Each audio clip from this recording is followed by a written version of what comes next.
തിരുവനന്തപുരം കാട്ടാക്കടയിൽ വൻ മോഷണം. വീട്ടിൽ സൂക്ഷിച്ചിരുന്ന 60 പവനിലധികം സ്വർണം കവർന്നു. തൊഴുക്കൽക്കോണം സ്വദേശി ഷൈൻകുമാറിന്റെ വീട്ടിലാണ് മോഷണം.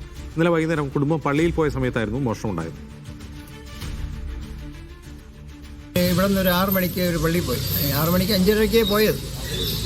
പോയി ആരാധന കഴിഞ്ഞ് അവർ തിരിച്ച് ഇവിടെ വീട്ടിൽ വരുമ്പോഴേ 9 മണിക്ക് മുമ്പായിട്ട് വന്നപ്പോൾ ഫ്രണ്ട് കതവ് ലോക്ക് ചെയ്തിട്ടുണ്ട്. അപ്പോൾ അവർ ഒരാളാണ് വന്നത്, തുറന്ന് അകത്ത് കയറിയപ്പോഴാണ് എന്തോ മോഷണം നടന്നിട്ടുള്ളത് മനസ്സിലായത്. ഉടൻ തന്നെ അവർ കൂട്ടി തിരിച്ച് ബാക്കിയുള്ളവരെ ഇവിടെ വിളിച്ച് ഇവിടെ വന്ന് മൊത്തം അവർ പരിശോധിച്ചപ്പോഴാണ് മോഷണം വ്യക്തമായിട്ട് അവർക്ക് മനസ്സിലായത്.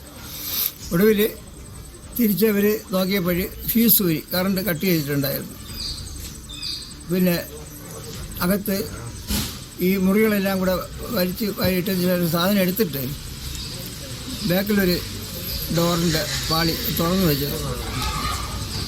അത് ഇവിടെ ഈ വീട്ടിലുള്ള കുട്ടിയുടെയും ഉള്ള അനിയത്തി, പിന്നെ വീട്ടിലുള്ള കുടുംബത്തിൻ്റെ വക, അങ്ങനെ എല്ലാം കൂടെ ഒരു 60 പവനിലോളം സ്വർണ്ണം ഉണ്ടായിരുന്നു.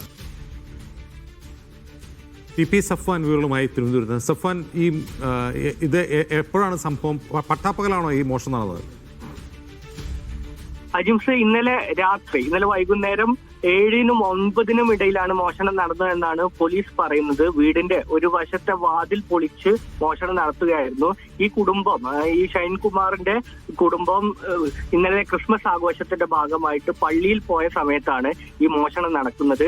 9 മണിയോടുകൂടി ഷൈൻകുമാറിന്റെ ഭാര്യ അനുപമ വീട്ടിലെത്തിയപ്പോഴാണ് മോഷണത്തിന്റെ അടയാളവും മറ്റും കണ്ടെത്തുന്നത്. തുടർന്ന് നടത്തുന്ന പരിശോധനയിലാണ് ഈ കിടപ്പുമുറിയിലെ അലമാറയിൽ സൂക്ഷിച്ച 60 പവൻ നഷ്ടപ്പെട്ട വിവരം അറിയുന്നത്. ഉടൻ തന്നെ പോലീസിൽ വിവരം അറിയിക്കുകയായിരുന്നു.